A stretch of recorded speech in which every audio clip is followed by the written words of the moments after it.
Mark V Power Armour. Heresy Armour. We Raven Guard could not believe it. It was a living nightmare. Just one day. That's all it took. We had been exterminated. We Raven Guard did not even know if our Primarch, Corvus Corax, lived. Our once massive legion, now broken, near annihilated. But not even by Xenos, but by Astartes, by our own. And so, we swore vengeance.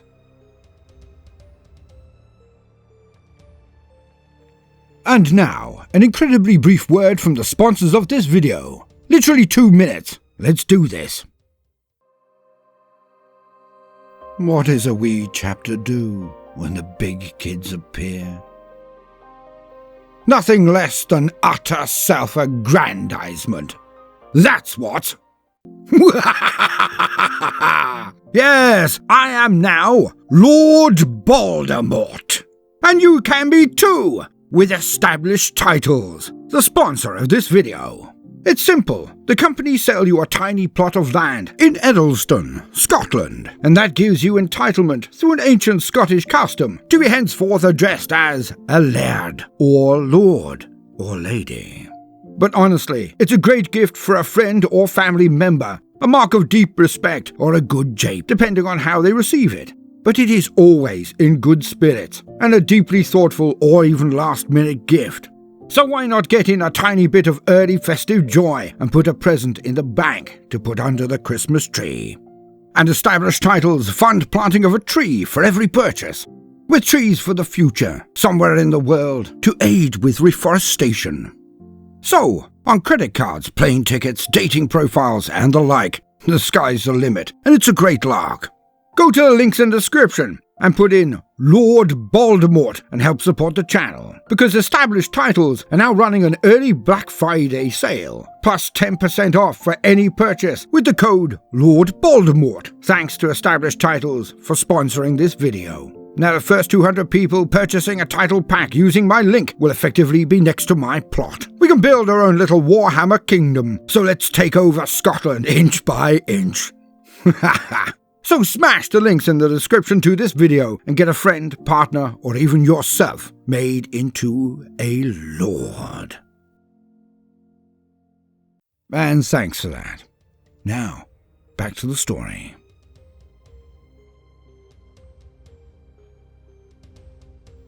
We harried them, met up with others, then we even made fleets. Then we really took it out of them.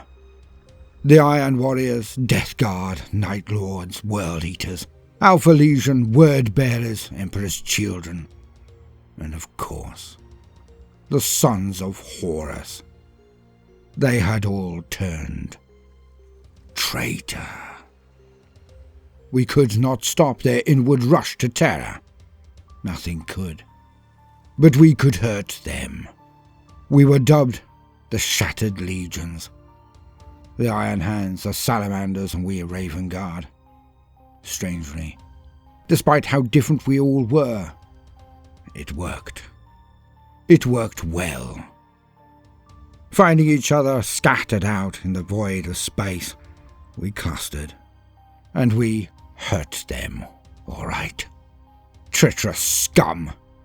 We burned and blasted, harried and ambushed them at every turn. But we suffered our own issues. Strung out, working from the shadows, we lacked everything we had come to depend upon. Reinforcements, structure, refreshment, resupply. We never tired. But we had to do something to maintain our combat effectiveness.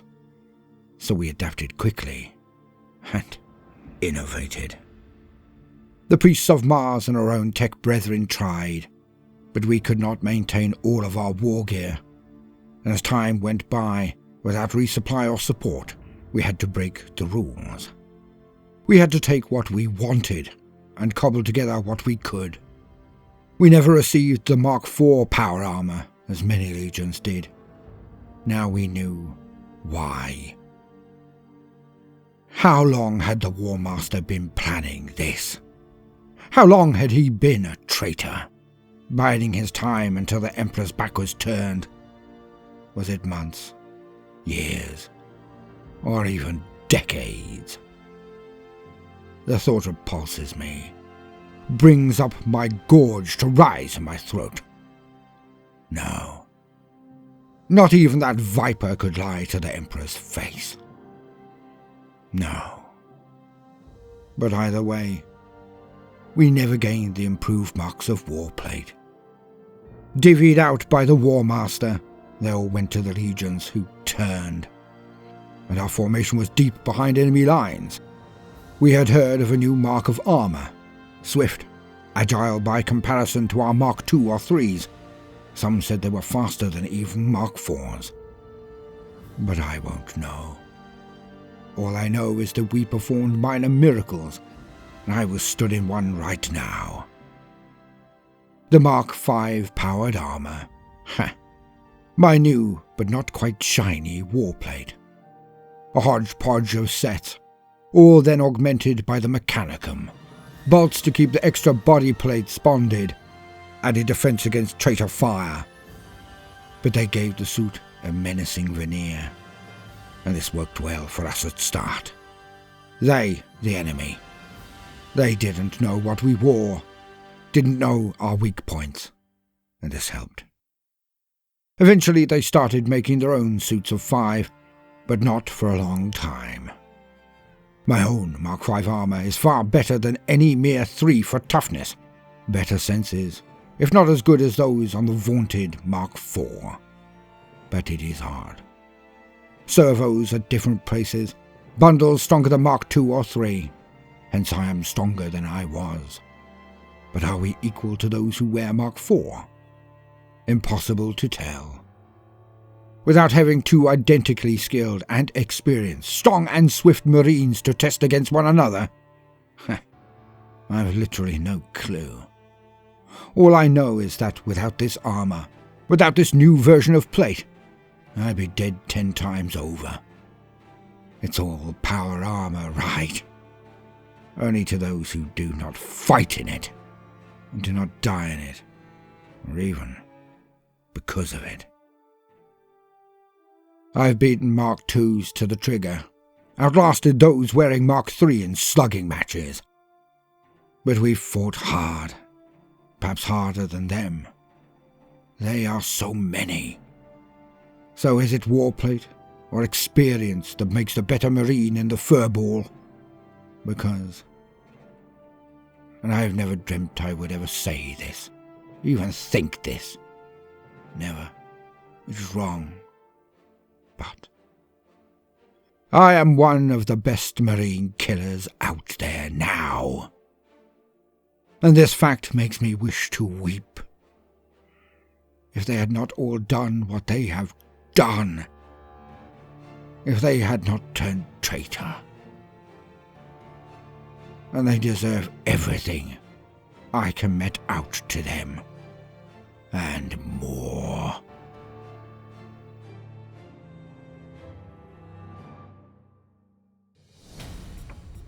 Welcome, gentle listener, I am Baldermort, your faithful servant, and I wish to introduce you to the factions, forces, and war gear of the Warhammer 40k setting, the grim darkness of the far future, where there is no time for peace, there is only time for war. A reminder that we have a Natural History channel and a Mythology channel, which is dropping one of the best videos I have ever helped make later tonight, so hit the links in the description.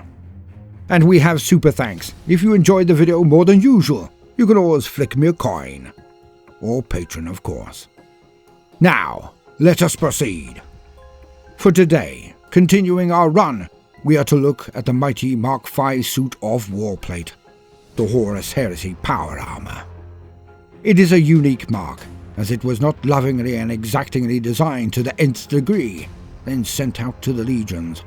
Its genesis is a reflection of the desperation of the era, one of the darkest periods of human history, possibly only second to the cybernetic revolt, the Horus Heresy. And so, as usual, for the very basics, let us lean on existing wisdom. To quote, Mark V, Heresy Armour. The equipping of the legions was only partially complete when the Horus Heresy broke out. Many of the legions that had been fully equipped with Mark IV armour turned against the Imperium, while many of the loyal legions had been deliberately starved of access to it and remained operating with the older Mark II and Mark III armours. Additionally, even the legions equipped with Mark IV suits quickly found themselves low on spare parts and unable to manufacture replacement units. With war damage and mobile operations, resupplying for damaged equipment was difficult or impossible. Marine artificers and tech marines had to use old-style equipment from different models to keep the legions fighting, as well as salvage from slain enemies and unorthodox innovations of their own. This ad hoc assemblage of various armor mark segments, including new or unofficial design elements, being created by a multitude of legions, resulted in an entirely new mark of armor being accidentally created. Those previously non-standard emergency stopgap designs were retroactively termed as the Mark V, once production of the Mark IV was halted, and the design for the subsequent Corvus armor, being Mark VI, was finalized. Some form of standardization across Mark V suits is notable, despite their apparently random creation and individual varied origins due to the dissemination of molecular bonding techniques across the legions. These techniques were developed due to battlefield experience in fighting other Astartes.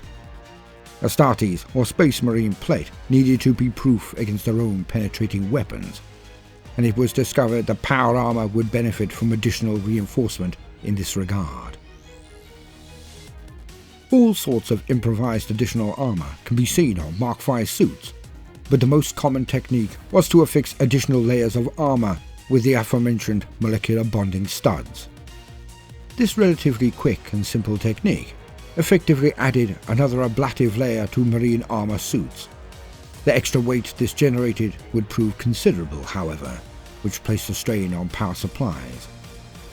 As the addition of extra power generation sources and cabling would just require more armor plating, catching the design in an eternal circle, the wearers of the suit were forced to either deal with the additional weight or turn up the power output of their backpacks, but suffer extreme heat output, which not only would prove uncomfortable and even compromising in certain situations, and in many cases, older heavy power cabling was used, which created a weak point on the chest. Mark V suits ended up featuring an unusual helmet design, appropriated from supplies generated by the Tactical Dreadnought Armor Program, or Terminators to the rest of us. This spin-off helmet featured similar levels of improved auto senses as Terminator suits, but was still found to be inferior to those of Mark IV suits. The respirator used for this helmet was codified as the mantilla pattern, and saw use as early as late Millennium 30. Mark V armor would be the most common suit visible during the Horus Heresy, by its nature as a mark resulting directly from the concerns of that galactic civil war. As a result, the Mark V is commonly called the Heresy suit, and is distinguished by the molecular bonding studs often seen on areas such as the helmet, shoulder plates, and greaves. Few Imperial Space Marines are ever seen in Mark V suits today, as the Loyalist chapters either broke up these suits for spares or purposefully destroyed them after the heresy was over. In contrast, many Chaos Space Marines still wear Mark V armor by default, either because they still possess their original suits, or because they are forced to scavenge equipment. The Mark V became most prevalent in the Shattered Legions, due to their more desperate situation. This armor carries resonances of the Imperium's darkest hour and its greatest victory. Battle Brothers will offer the wearer their respect. However, members of the Inquisition are instinctively suspicious of any connection to the Horus Heresy. End quote. And so we have it. A set of armour scavenged from the battlefield, or generated from odds and sods that the Marines could still make. But it is the bonding studs that really set the scene. Hulking armours without the polish or pomp of previous versions, with nasty bulbs that make the Marine look so much like what they truly are: stone-cold killers. I hope with all of my strained wallet that the Horus Heresy line does indeed gain plastic models for these terrible marks of armour. Because nothing screams the Heresy so much as the Mark V power armour. Nothing. Thank you for your precious time. Now do remember that we are dropping a very special video on living mythology tonight at 1900 hours British Standard Time. I hope to see you there at the premiere, and links are in the description to this video. Now, no matter what you do today, do try to make some time for fun. Toodaloo.